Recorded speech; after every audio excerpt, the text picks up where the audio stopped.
Amen? Ngayon, pagka ikaw ay natisod, pag halimbawa natisod ako ni Pastor Ayan, tendency natin, hindi ako pupunta kay Ayan. Kunyari, pupunta ako kay Pastora Mabel. Pastora, gusto kong mag-seek ng counsel. Yan. Kunyari, magsisik ako ng advice. Kasi natisod ako ni Ayan. Pero instead na mag-seek ng advice, ang gagawin ko ngayon, i-chismis ko ngayon si Ayan.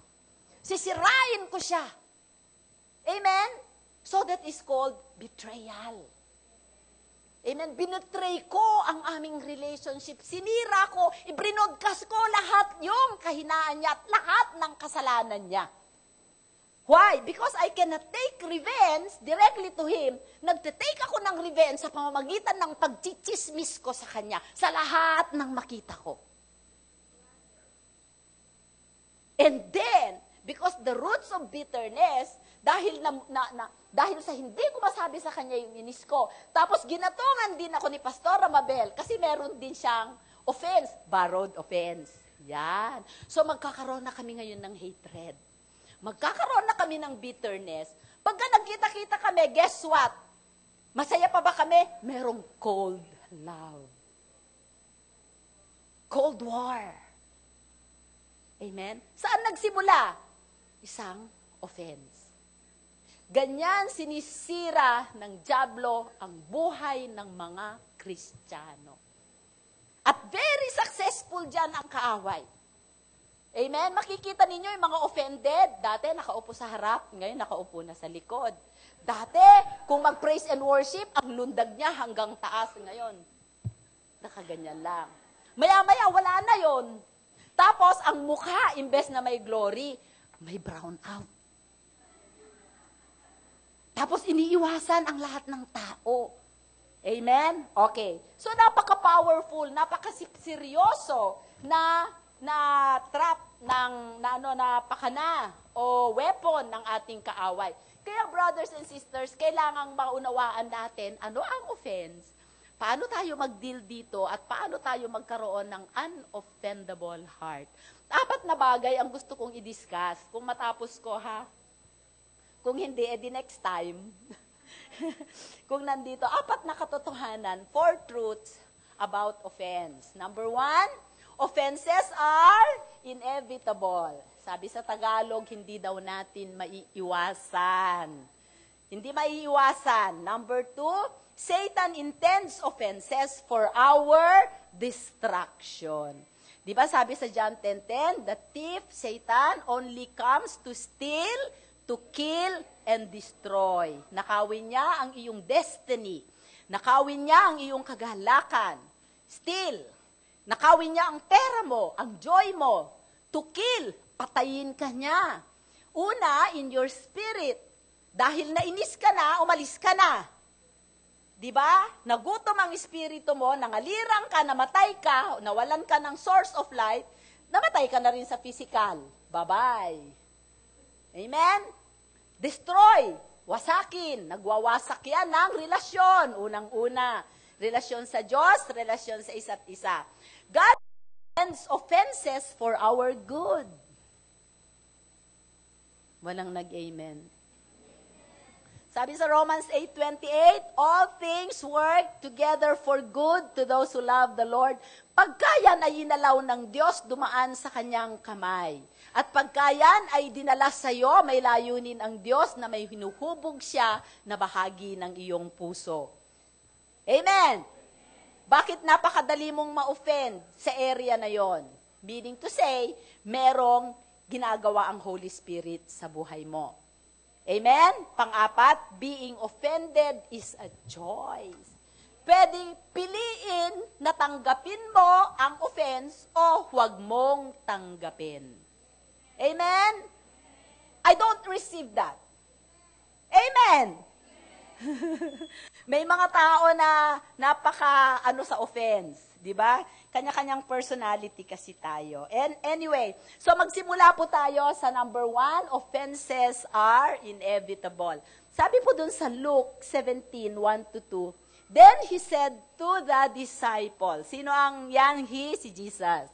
It is impossible that no offenses should come. Sabi mo sa katabi mo, imposibleng hindi ka matisod. Si Jesus na ang nagsasabi, imposible na hindi ka talaga matitisod. Habang ikaw ay buhay, may mga sandali na natitisod ka. Kung gusto mo 24 hours a day, matitisod ka, pwede. Amen? Okay. But woe to him. Kahabag-habag. Sabi niya, yung through whom they do come. Ngunit kahabag-habag, yung nagpapasabog ng pagkatisod. Meron ba dito nagpapasabog ng pagkatisod? Meron. Meron yung kung magsalita, warde. Alam mo yon, yung kahit ano na lang masabi, ano na lang ang gawin. O kaya, di ba?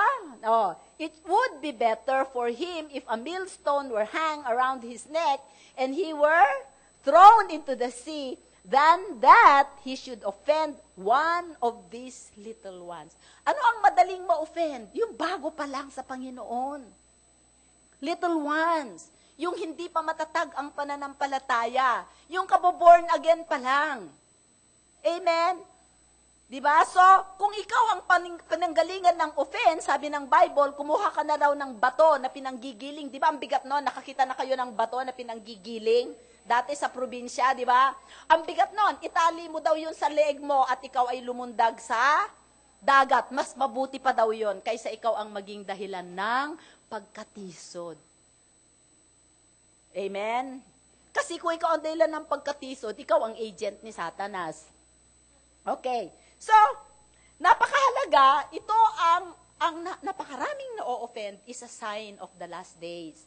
Kaya tignan nyo ngayon, ang mga Kristiyano, hindi dumadami. For example, dito sa Marikina, hindi dumadami ang Kristiyano.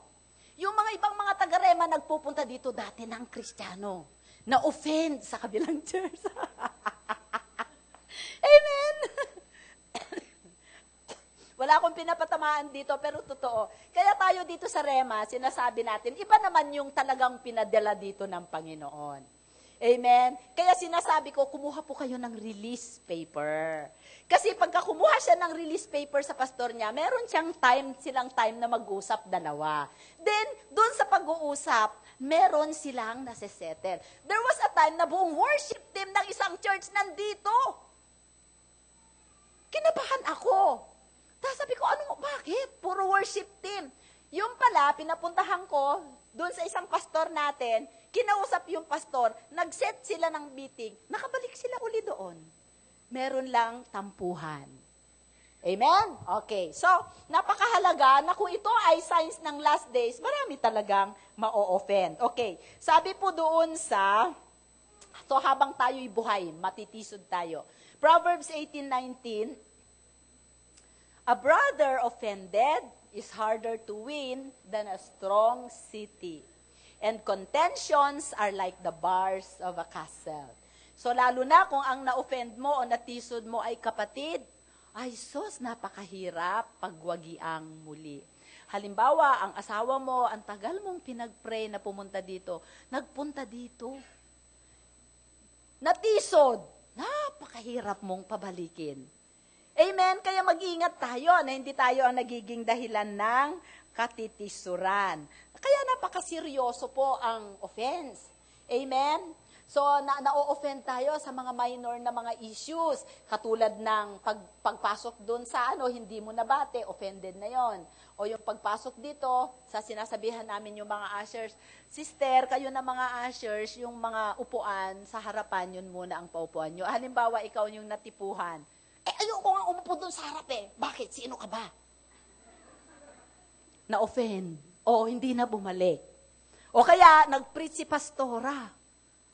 Abay, nag-preach, na-offend ka. Kasi akala mo, ikaw yung pinapatamaan. Kung ikaw yung natamaan, praise the Lord. Kinakausap ka ng Panginoon, amen? Bakit? Napaka-special mo. Sa dami ng mga taga-Rema, sa'yo lang ako nag-preach. Woo! Amen? Hallelujah. So, malalaman natin kung paano natin i-deliver. Matawa ka dyan, Weng, ha? So, unang-una, ano ba ang offense? O ano ba ang pagkatisod? Ang salitang offense, it came from the Greek word skandalon.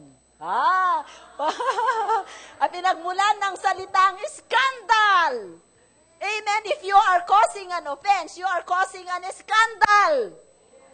Ano ang iskandalo sa Tagalog? Isang sitwasyon nakahiya-hiya, kagalit-galit, nakakainis, nakakayamot, nakakaimbyerna.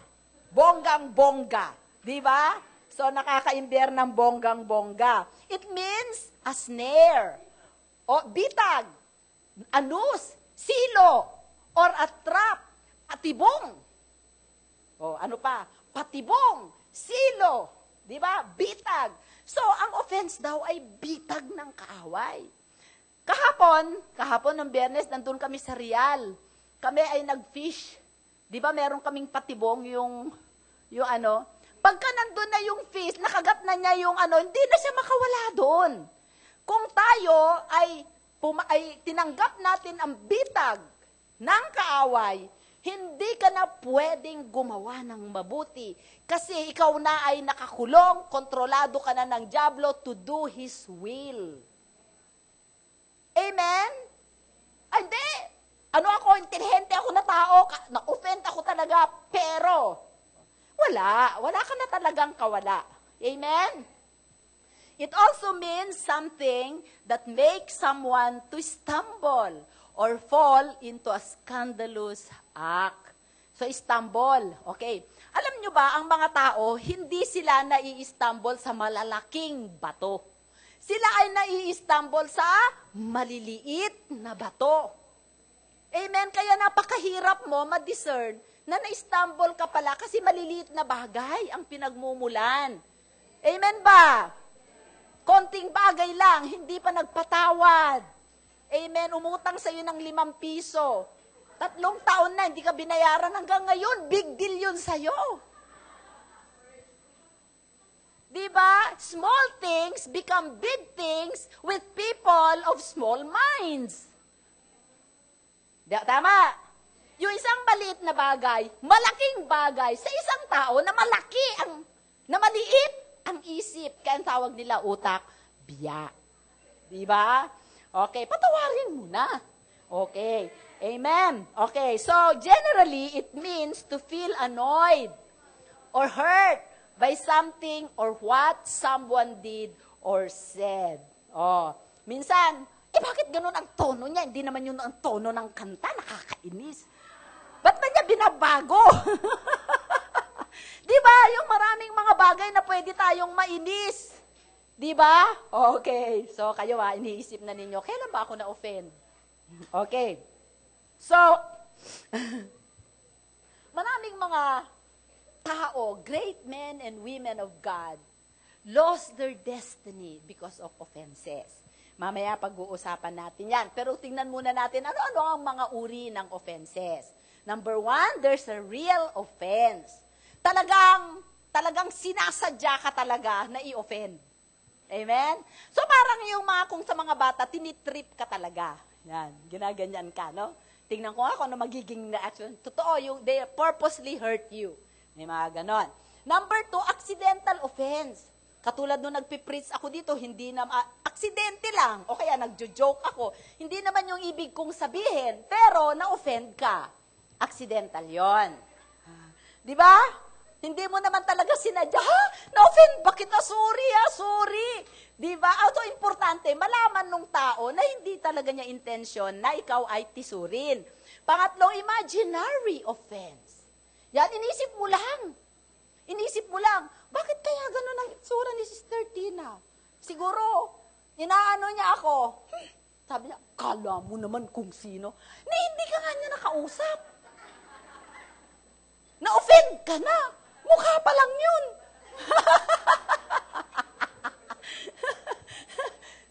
Naglagay ka. Hallelujah. So maraming mga bagay pwedeng maka-offend sa atin, di ba? Amen ba? Imaginary. Marami dito sa imaginary offense yung tayo ay na-offend kay God. Nagtatampo tayo sa Panginoon. Nagtatampo tayo sa ating sarili. Ini-imagine natin na tayo ay pinipinpoint, na tayo ay isineseparate. Ako lang Sabi niya, bakit kaya lahat na lang binati, ako hindi? Lahat na lang tinulungan, ako hindi. Lahat na lang sinabihan, ako hindi. Wala ako sa listahan. Di ba? Okay. Lagi, nakalimutan ka talaga. Sorry, nakalimutan ka, ilista. Naalala ko nung Christmas party, nakalimutan kong ilista, Lord. Pinapagalitan ko yung lahat ng nasa aking paligid. Di ba nireview mo to, Ayan? Di ba nireview mo to? Nireview mo yan? Bakit hindi natin naisip? So magpatawad na lang. Hingi na lang ng tawad. Amen? Okay. So yan yung mga tipo ng offenses. So maraming mga tao na na-offend sa Panginoon. Di ba nakakatawa? Na-offend ka sa Diyos? Alam niyo po na maraming taong ganyan. Ang tagal ipinanalangin ng isang bagay. Hindi nangyari. Nagtampo sa Panginoon. Amen? Ano ba ang sinabi ng Isaiah 45? Huwag na huwag niyong gagawin yon kasi ang pinagbumulan ng lahat ng bagay sa mundo at yung sustena mo at buhay mo galing sa Panginoon. Sabi niya, Isaiah 45 verse 9, Woe to him who strives with his maker. Kahabag-habag ang nakikipag-alitan, nakikipaglaban sa kanyang tagapaglikha. Let the potsherds strive with the potsherds of the earth, shall the clay say to his form, to who forms it, what are you making? Amen? So, huwag nating i-question ang Panginoon kung may mga dumadating sa buhay natin. Lord, bakit ako na lang ganito na lang lagi ang buhay ko? Instead na tanungin mo ang Panginoon, tanungin mo ang sarili mo. Diba? Job 9. God is wise in heart and mighty in strength. Who has hardened himself against him and prospered? Amen?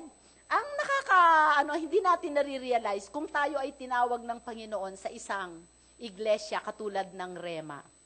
Pagka tayo ay natisod sa mga leaders noon at alam nyo na dito kayo tinawag ng Panginoon, kayo ay nakikipag-alitan sa naglagay sa inyo dito.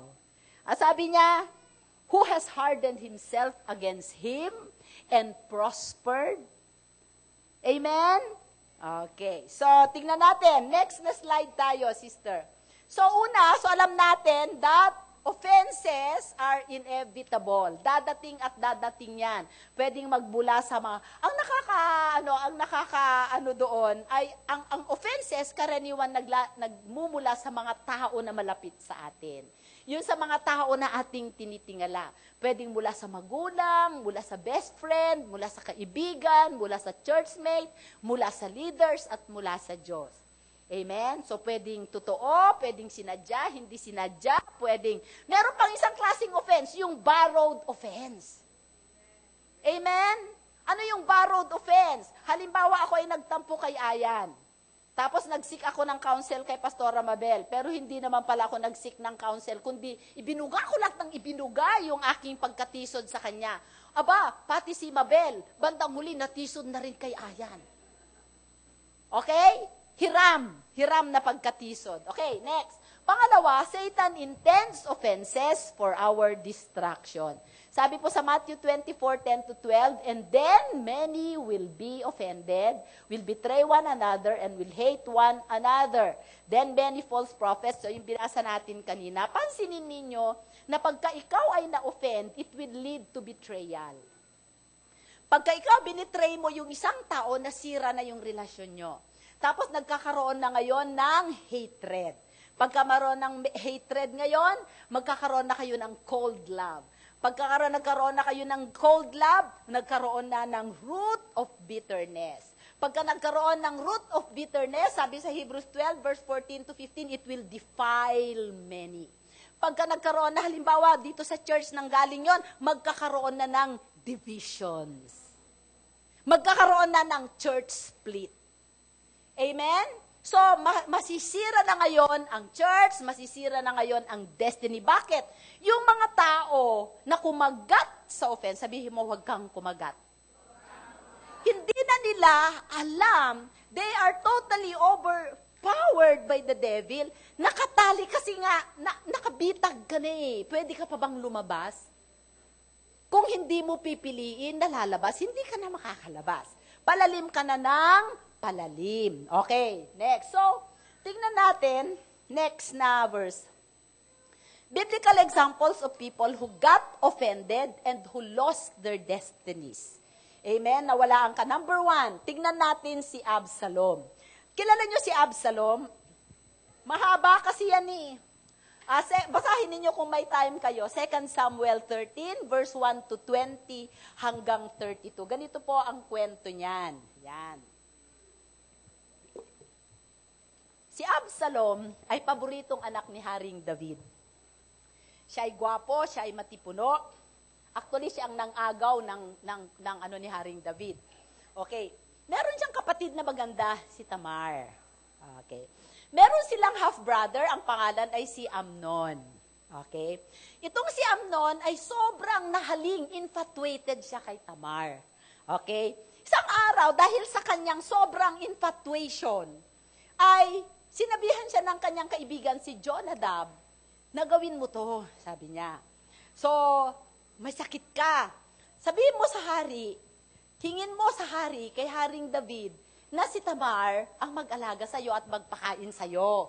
Okay? So, ginawa naman yun, nung may sakit na siya, dinalaw siya ni Haring David. Nung dinalaw siya ng tatay niya si Haring David, sabi niya, gusto ko ang magpakain sa akin ay si Tamar. At nung dumating sa Tamar, para alagaan yung kanyang half-brother, ni-rape niya. Okay? So, ni-rape niya. Pagkatapos niyang i-rape, iniwanan na niya. So, ang kanyang kapatid na si Absalom nalaman yon. Pero, hindi siya nagsalita ng kahit ano kay Amnon. Hindi niya sinort out yung feeling niya. Hindi siya nakipag-usap. Basta, kinip niya sa kanyang puso yung offense niya sa kanyang half-brother. Okay? After 2 years, akala nyo yung incident na yon, dahil hindi niya yon nailabas, hindi niya yon na-sort out, after 2 years, nagpatawag siya ng, magsishare sila ng mga sheep, at normally, nagkakaroon sila ng celebration dyan. So sabi ni Absalom kay David, sabi niya, pinapa-invite ko lahat ang mga anak ng hari. Madami silang magkakapatid kasi madaming asawa si David, di ba? So, pinatawag, ayaw ni David, pero mapilit itong si Absalom. Nung, sige, dumating naman lahat, kasi akala ni Amnon, akala ni David, wala na yon kasi wala nang sinabi. Pagdating ng nakapag-celebrate sila, sabi ni Absalom dun sa mga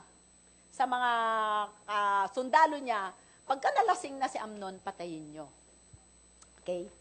So, in short, nalasing si Amnon, at nung lasing na siya, pinatay siya. Saan nagmula yung betrayal, murder, at kung ano, sa isang offense. Pero kung iisipin ninyo, bakit walang ginawa si Haring David? Noong ni-rape ni Tamar, ay na Amnon si Tamar, bakit hindi niya kinonfront si Amnon, pareho niyang anak? Ba't di niya kinausap yung mga anak niya? Why? Because David lost his moral authority to confront his children because he was committing the same sin. Wala siyang moral authority na i-correct at i-confront yung mga anak niya sapagkat siya mismo yung issue niya kay Bathsheba. Amen. Alam nyo, ang Biblia, napaka-balance. Pagka binasa ninyo ang Biblia, makikita nyo na walang kinikilingan ng Panginoon. And yet, the Lord calls him a man after my own heart. Bakit? Every time na nagkakasala si David, soft ang kanyang puso na lumapit at humingi ng habag sa Panginoon for forgiveness. Hindi siya nagmamalaki sa Diyos. Amen? So, yun ang offense. So, offense can cut off the power of God in your life and it can destroy your destiny. Sa maliit na na-stumble ka na bagay, pwede kang mawala doon sa lugar na nandun ang pagpapala mo at nandun ang magandang destiny na inilaan ng Diyos para sa iyo. Kaya kailangan maging discerning tayo. Huwag tayong, kung ang purpose natin magkaroon tayo ng unoffendable heart, yun ang gusto ng Panginoon na hindi tayo, nakafocus tayo sa Kanya. Amen? So, yan ang isang nangyari. So, tingnan natin yung mga susunod na verses, ay na slides, kasi meron ako diyang mga lessons. What began as a disapproval of his half-brother's actions led to betrayal, hatred, and murder. Untamed offense. Sabihin mo yung untamed offense. Mixed with confusion about his father's failings, resulted in Absalom's death. Alam ba ninyo na namatay din si Absalom? Dahil kinuvet niya yung pagiging hari. Amen. Gusto niyang agawin yung pagiging hari ni David. Pinatay naman siya ng mga sundalo ni David. And when Absalom died, grabe ang mourning na ginawa ni David. To a point na sinabihan siya ng kanyang general, tumigil ka na sa pag-iiyak-iyak dyan at pagbomorn. Pinapahiya mo yung mga sundalo na nagprotekta sa buhay mo kasi gustong patayin ni Absalom si David. Amen. Magbasa kayo ng Biblia, ha? Treasure God's Word in your heart. Makikita ninyo, marami pa tayong, tinitignan na lang natin ito doon sa spotlight ng offense. Pero marami pa tayong lesson, lalo na kung kayo ay ama ng tahanan. Amen? Aralin ninyo, napakaganda ang buhay ni Haring David. Because David is a shadow of the Lord Jesus Christ. Diba? Pero hindi doon sa aspect na nagkasala siya, doon sa aspect ng kanyang pagiging hari at pagiging priest. Okay. Anywhere there is offense, kahit saan may offense, betrayal is an inevitable consequence. Offense provokes and triggers betrayal. Whenever you feel like betraying somebody, it may well be that you are offended. Maraming taong nagsasabi, hindi naman ako offended. Pero the fact na itinichismis mo siya, offended ka because offense is unfulfilled revenge. Offense is unfulfilled revenge. And you fulfill it by saying negative things about the people who you think offended you. Amen? Okay, so next po tayo, ang halimbawa naman ni John the Baptist. Kilala ninyo si John the Baptist. Si John the Baptist is the forerunner of Jesus. Ibig sabihin, siya yung tagabalita, siya yung nanguna sa pagdating ng ating, i-prepare niya yung daan pagdating ng Panginoong Jesus. John the Baptist is Jesus' cousin. Anak siya ni Elizabeth na 6 months ang tanda niya kay Jesus. Amen? Pareho, baog silang mag-asawa at siya ay ipinanganak sa matatanda na. Okay? Doon po sa Matthew, basahin natin para si John the Baptist ay ninofend niya si Herod. Amen? Na-offend kasi ganito. Si Herod ay may asawa, si Herod ay may kapatid si Philip.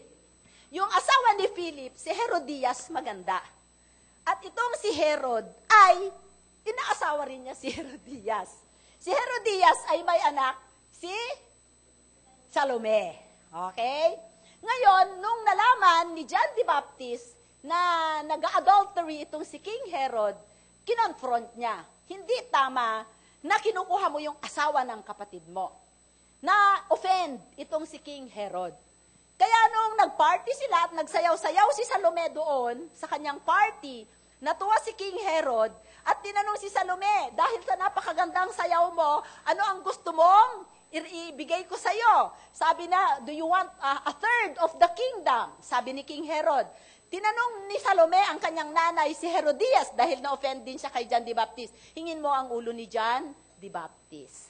So, ipinakulong si John the Baptist. Di ba, before that, ipinakulong na si John the Baptist dahil na-offend yung si Herod. Basahin natin sa Matthew 11. Next na sister. Ay! Sige, basahin ko muna ito. Nakalimutan ko ito. Mamaya na yan, yung lesson natin pagkatapos. Therefore, sige na nga. Therefore, as the elect of God, holy and beloved, put on tender mercies. Ito ay yung paano natin maiwasan na tayo ay na-offend. So, put on tender mercies, kindness, basa, humility, meekness, long-suffering, bearing with one another, and forgiving one another. Stop. Di kung may na-offend ka, gawin mo lang ito, Diba? Forgive, put on tender. Siguro meron siyang pinagdadaanan. Hugot lang yon. Yan. O kaya, kindness, diba?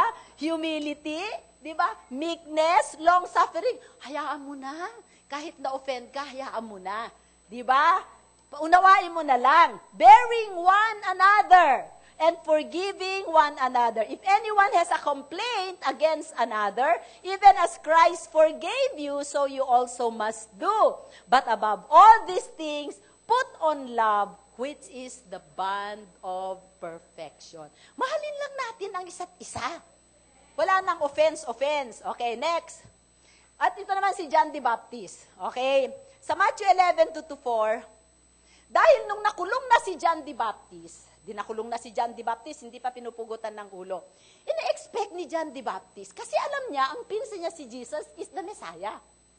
So, ina-expect niya na dalawin siya sa prison, ina-expect niya na gumawa si Jesus ng miracle, na tawagin ng mga angel para makalabas siya. Di ba?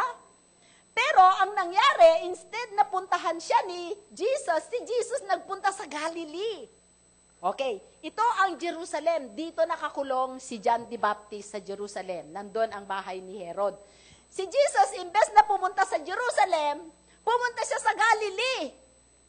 Amen? So, nung hindi dumadating si Jesus, nagdududa ngayon si John the Baptist. Kaya sabi niya dyan. Sabi niya, he sent 2 of his disciples and said to him, sabihin mo sa kanya, tanungin ninyo si Jesus, are you the coming one? Samantalang, brothers and sisters, di ba nung binaptize si Jesus, siya yung nagbaptize, narinig niya ang boses ng Ama, this is my beloved Son, in whom I am well pleased. All of a sudden, because he is offended on Jesus, na hindi siya dinadalaw, hindi nagpapakita, nagduda siya. Si pastora ba talaga ay tinawag na magpastor?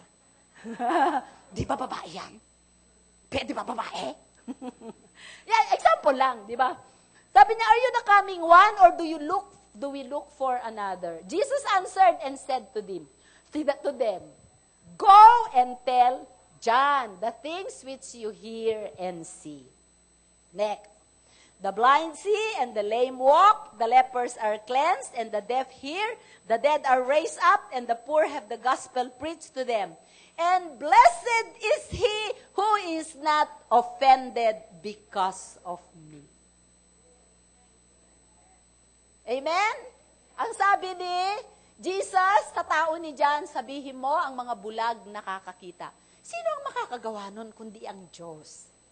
Kasi tinatanong nila, ito ba yung talaga yung dadating na Mesaya? Tanungin mo nga kung siya nga. Diba?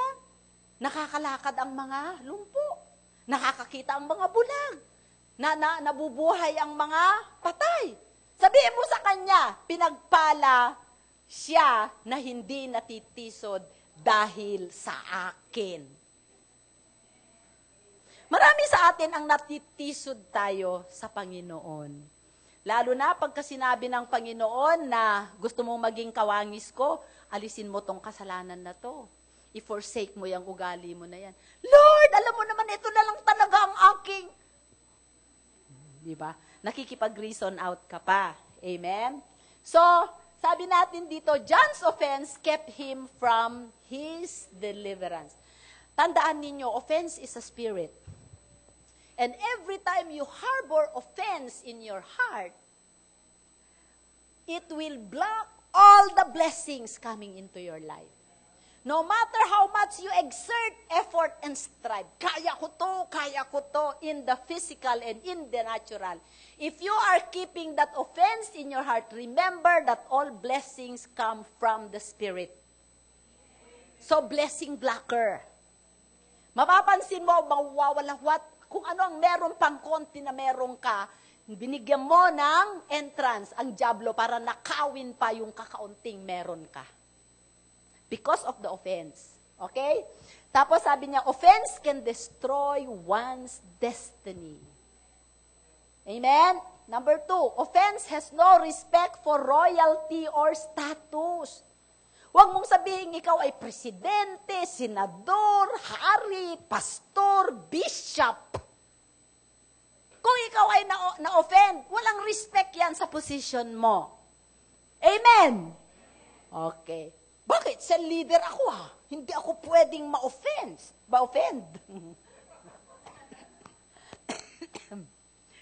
Amen. Number 3. If offense could turn John the Baptist, the forerunner of Jesus, into a doubter, we need to watch out for offense in our lives and stamp it out as soon as possible. Imagine mo, si John the Baptist, hindi pa ipinapanganak, anointed siya sa loob ng sinapupunan ni Elizabeth. Ay ikaw. Amen? Kung siya, ginupo ng offense, tayo pa kaya? Na ang daming, he is the greatest among the prophets in the Old Testament, sabi ni Jesus. Nung namatay na si John the Baptist. So, kailangan nating mag-ingat sa mga offenses. Paspasan na natin. Next. Why are we offended? O bakit daw tayo na-offend? Number one, we are imperfect people. Because we are born with the sinful nature. Psalm 51 verse 5, For I was born a sinner, yes, from the moment my mother conceived me.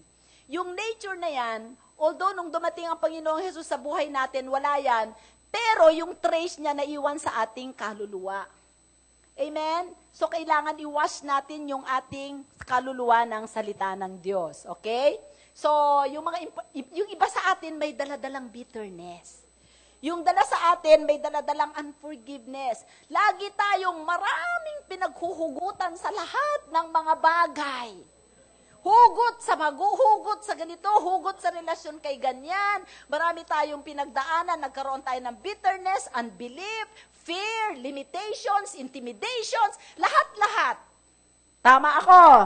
So, yung mga yun naglagay ng kulay sa buhay natin that every time may kakanti sa atin na nagsalita, na tao, na parang nare-revive yung kainis natin na yon kahit hindi naman siya pinagmumulan ng inis. Dahil yung nakaaway mo, dati mong boyfriend na niloko ka kamukha niya, offended ka. Diba? Ganon. Imperfect kasi tayo. Diba? So, kaya nga, habang tayo'y nabubuhay, open tayo sa maraming offenses. Number 2, we differ in opinion, ideas, and perceptions. Magkakaiba tayo ng antas ng pangunawa, ng nalalaman, ng pinagmulan, ng experiences. So natural, lagi, kung mag-asawa nga na magkasama, maghapon, magdamag, nagkaka-offend pa ng isa't isa. Di lalo na tayo, di ba?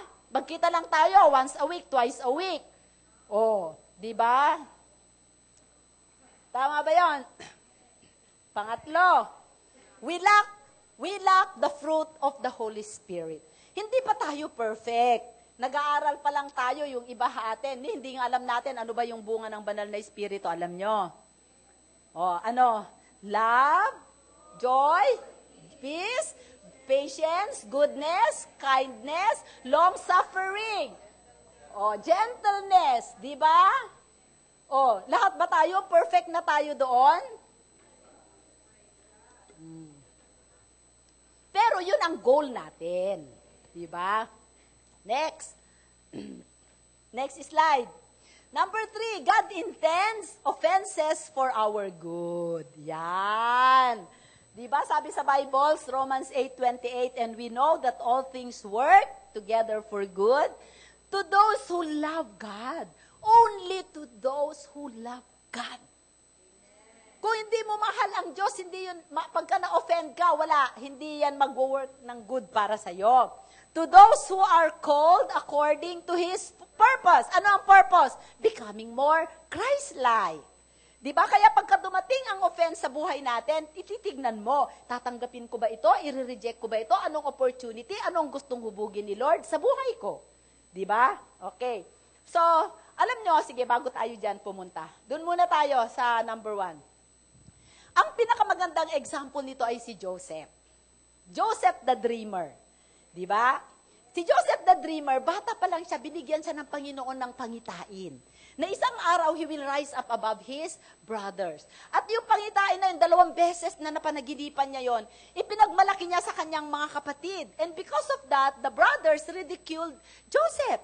Ang ginawa sa kanya ay ibinenta siya.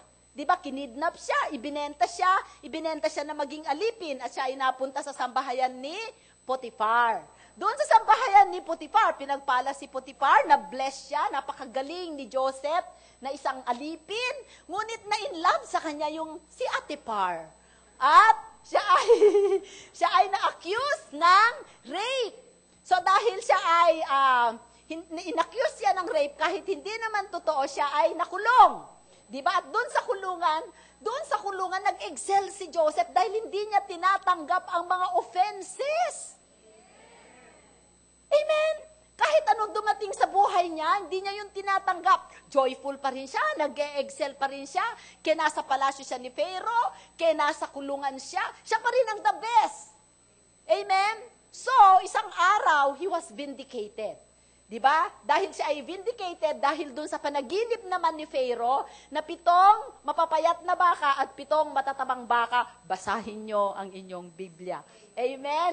So, dahil doon sa tamang interpretation na binigay ni Joseph, yumaman ang Egypt.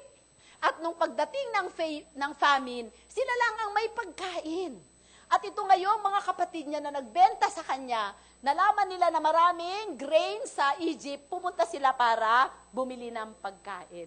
At doon nakita sila ni Joseph, pero hindi nila ma-recognize si Joseph dahil mukha na siyang Egyptian. Okay? Ngunit, inireveal pa rin ni Joseph ang kanyang sarili sa kanyang mga kapatid. At nung malaman nila na siya pala ay si Joseph, natakot sila, baka resbakan sila ni Joseph. Kaya sabi po doon sa Genesis 50 verse 19 to 20, basahin natin. Joseph said to them, "Do not be afraid, for am I in the place of God? But as for you, you meant evil against me, but God meant it for good in order to bring it about as it is this day to save many people alive." Amen? Alam mo, pagka i-meditate mo yung verse na yan, doon sa mahabang panahon na napakadaming pinagdaanan si Joseph, napaka-divine pala ang purpose ni Lord. Hindi lang para kay Joseph, kundi para sa kanyang bayang pinili. Buong Israel, buong Jews, yung lahi ng mga Hudyo ang na-preserve. And God used Joseph's life to connect them, di ba, doon sa kanilang destiny. Amen? Brothers and sisters, kung tignan mo ang buhay mo, sa lente ng plano ng Diyos sa buhay mo, ano man ang pinagdadaanan mo, wala yan. Doon sa i-reveal ng Panginoon, in reality, there are so many destinies tied up to your life because you are here. Napakaraming buhay ng tao na hindi nila mapufulfill ang plano ng Diyos sa kanilang buhay kung ikaw ay bumigay sa offense. Hindi nyo ba alam na ang buhay natin ay kabit-kabit sa isa't isa? Because we are the body of Christ. We supply substance to one another. And the moment you give into offense, it will bring out, magkakaroon ng breakdown ang buong body of Christ. Magkaroon kayo ng malawak na perspective, mas makikita ninyo ang lugar. Bakit kayo pinapadalhan ni God ng offense? Katulad ni Joseph, pinagtibay niya si Joseph. At yan ang ginagawa ng Panginoon sa inyo para tumibay kayo. Amen? Minsan yung pinanggagalingan ng offense natin, di naman natin, wala pala, di sa isip, wala naman pala talagang balak siya i-offend ka. Ang gusto lang burahin ni Lord, ang gusto lang niyang baguhin mo, yung pride mo. Amen?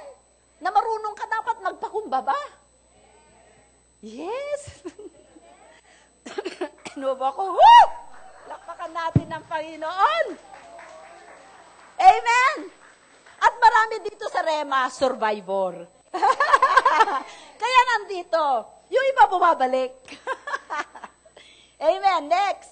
Brothers and sisters. So, alam mo maraming mga example sa Bible. Halimbawa lang si Joseph. Pwede niyong tignan ang buhay ni David.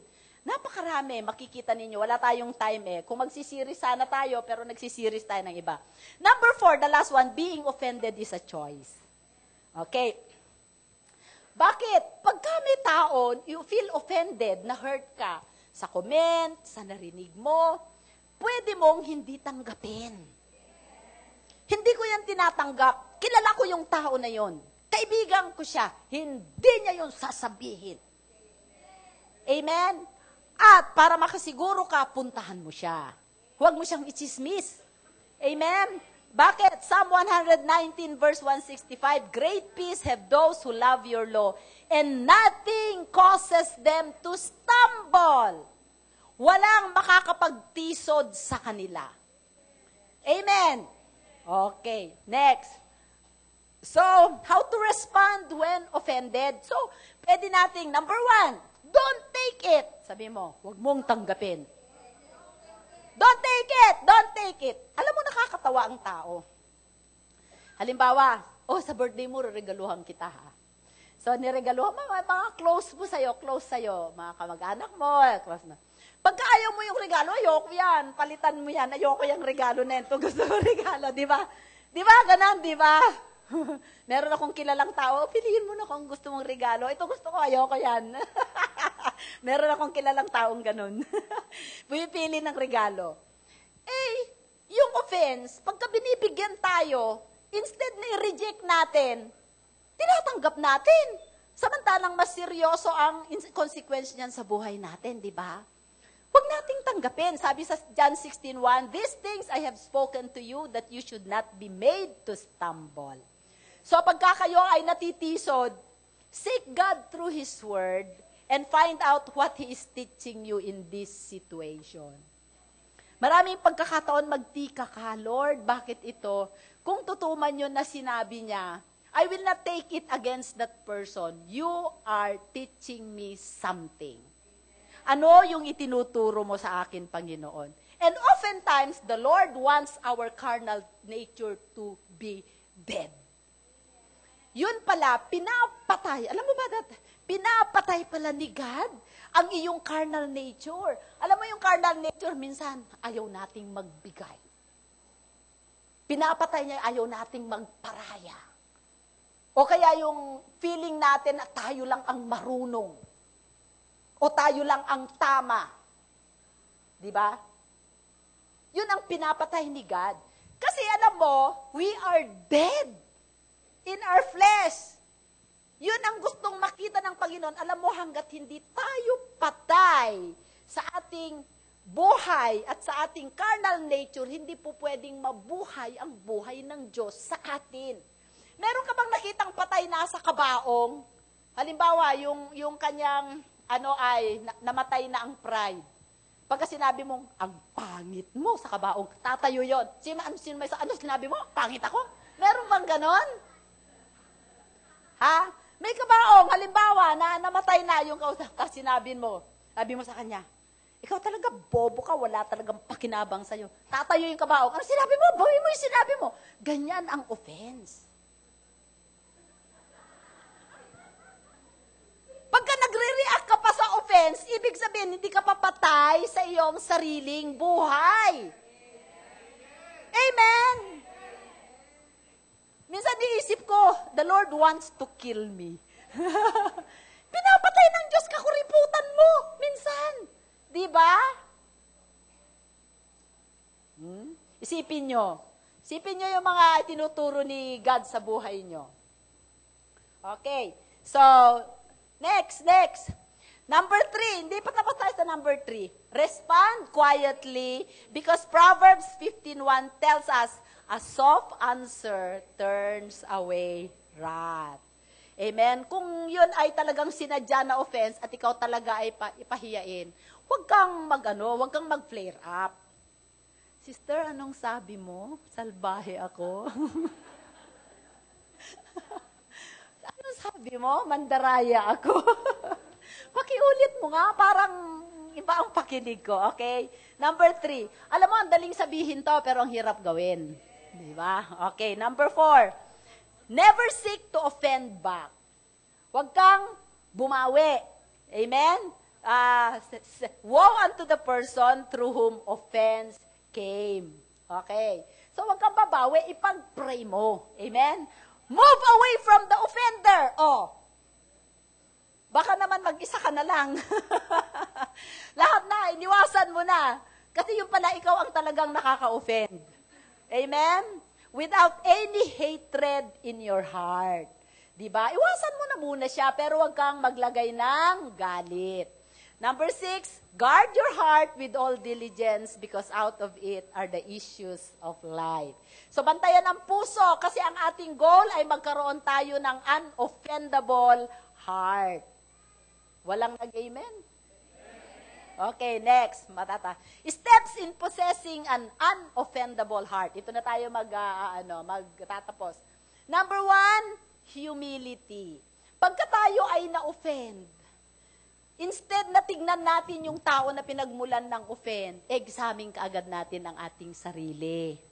Amen? Ganun ba ako talaga, Panginoon? Ano ba ang dapat kong baguhin? Turuan mo ako banal na espiritu. Lalo na kung ikaw ay kinikriticize. Alam po ninyo noon, nung bago pa lang ang ministry, syempre ako lagi ang nagpipreach. Naku, si Brother Ton, lagi niya akong sinasabihan. Minsan na-open na ako, nagtatampo na ako. Huwag kang ganito, huwag kang masyadong matagal, huwag ganito na. Di ikaw na mag-preach. Di ba? Siyempre, iko-correct ka niya eh. Di ba? Pag tayo, ayaw natin ng correction kasi akala natin, tayo lagi ang tama.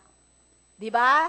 Lalo na pagka nakikriticize tayo o napapansin tayo, napipikon kaagad tayo. Number 2, that's the reason why you have to pray for people. Ipag-pray mo yung sarili mo. Like, Panginoon, ito kasi yung standard. Ang standard, hindi ibang tao. Ang standard ay ang standard. Alam nyo, pagka in-examine natin ang sarili natin, ang puso natin, examine your heart in the light of the heart of the Lord Jesus Christ. Ito ang puso ni Jesus, ito ang puso ko. Amen? Ngayon, you stand in the gap. Yun ang prayer. Panginoon, gusto kong gawin mong katulad ng puso mo ang puso ko. Yun ay pag-pray mo. Amen? That's why, and then you have to intercede for the people who offended you. Instead na i-judge nyo, pinag-aralan natin, di ba? Okay. Gets? Ay, walang amen, di pa tayo tapos. And then number 3, commitment to unity. Pinakamahalaga po ay may committed tayo sa unity. Alam natin na ang punto talaga lagi ng dyablo ay sirain ang ating mga relasyon. Napapansin nyo sa cell group, mga cell leaders kayo, saan nagmumula ang pinakamadaming offense? Pangungutang. Uutang, hindi magbabayad, gaganito. Iwasan na natin yon. Di ba? Bakit? Kasi hindi natin nasa safeguard ang ating pagkakaisa. Pagka tayo ay hindi tayo committed sa unity, brothers and sisters, maraming madidefile. Sige, basahin natin Hebrews 12, verse 14 to 15. Pursue peace with all people. Paano ka magkakaroon ng peace kung lagi kang offended? And holiness without which no one will see the Lord. Looking carefully. Alam niyo ibig sabihin ng no one will see the Lord? If you cannot see Jesus, Jesus is not revealed to you, you cannot be like Him. Amen? Looking carefully, lest anyone fall short of the grace of God, lest any root of bitterness springing up cause trouble, and by this, many become defiled. Pagka yung offense mo, naging bitter ka na dyan, marami nang maaapektuhan. Kumalat na, pinagkaisahan, kaya nawala. Yung makakarinig ka na ng mga ganon na hindi dapat. Amen? Oh. Psalm 133 verse 1. Behold, how good and how pleasant it is for brethren to dwell together in unity. It is like the precious oil upon the head, running down on the beard of Aaron, running down on the edges of his garments. It is like the dew of Hermon, descending upon the mountains of Zion. For there the Lord commanded. Sabi mo, commanded. Hindi iko-komanda, commanded. The blessing, life, forevermore. When there is unity, Aaron is the priest. Okay? When you, brothers and sisters, are united, okay, It is like the precious oil upon the head of Aaron the priest. Ang anointing dadating sa head ng church.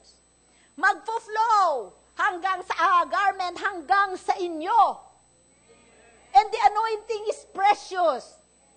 It will give us strength, revelation, wisdom, connection, wealth, riches, everything.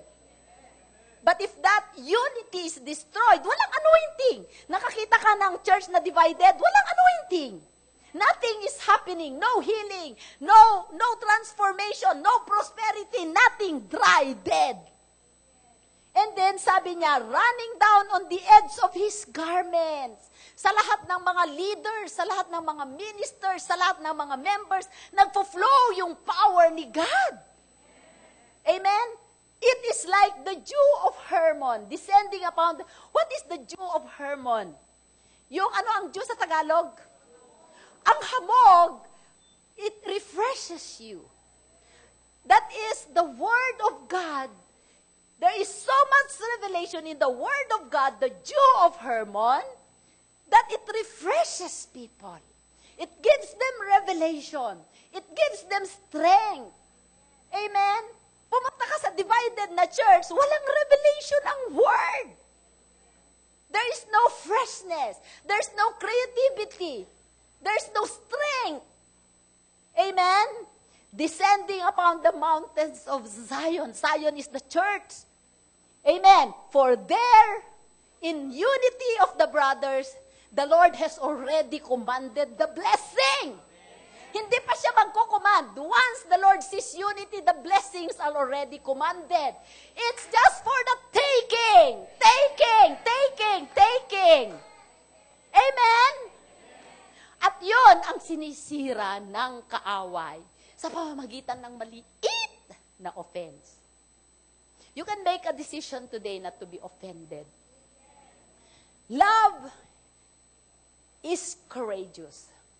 Sometimes, if your leader has to say something straight to your face, amen, because He loves you.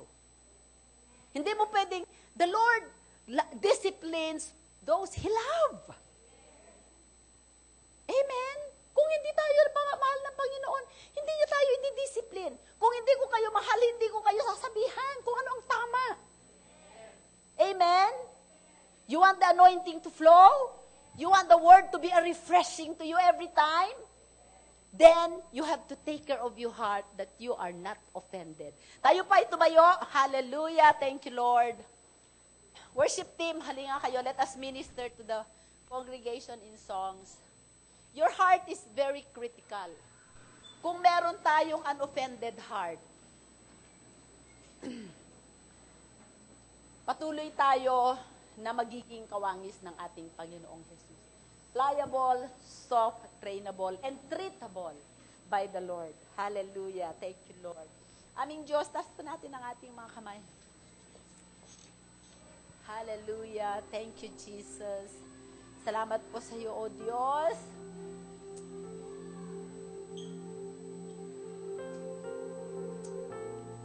Panginoon, dalangin namin sa oras na ito ang aming mga puso. We lift them up to you, O God. Nais naming magkaroon ng puso na unoffendable. Hindi natitisod pag kinakausap mo, Panginoong Diyos. Gumamit ka ng mga tao upang kami ay mahubog ng ayon sa puso mo. Sa oras na ito, we purpose in our hearts and in our mind not to be offended. By your strength, by your spirit, by your grace, O God, tulungan mo kami na maging katulad namin, ikaw sa aming mga puso. Salamat po. Hallelujah.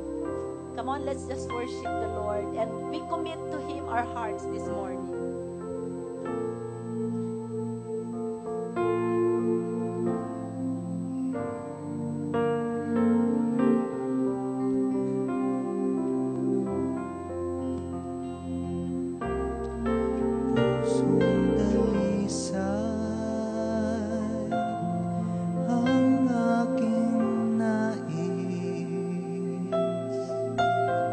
Nalikhain mo, Diyos,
Isang pusong tapat na sa'yo'y nagmamahal.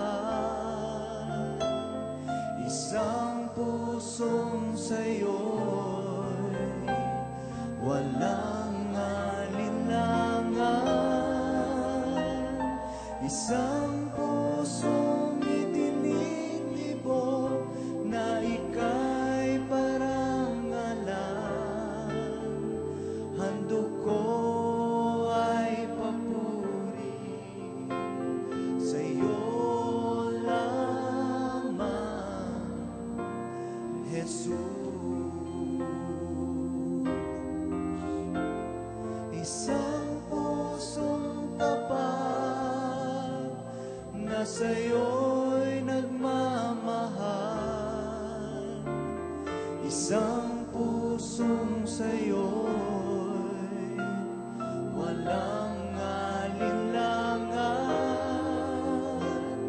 Isang pusong itinitibok na ika'y parangalan.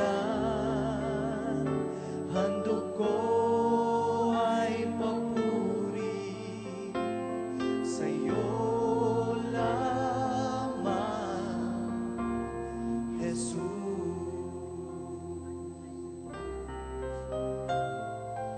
Heart that hides your word, so that sin will not come in. A heart that's undivided, the one you rule and reign.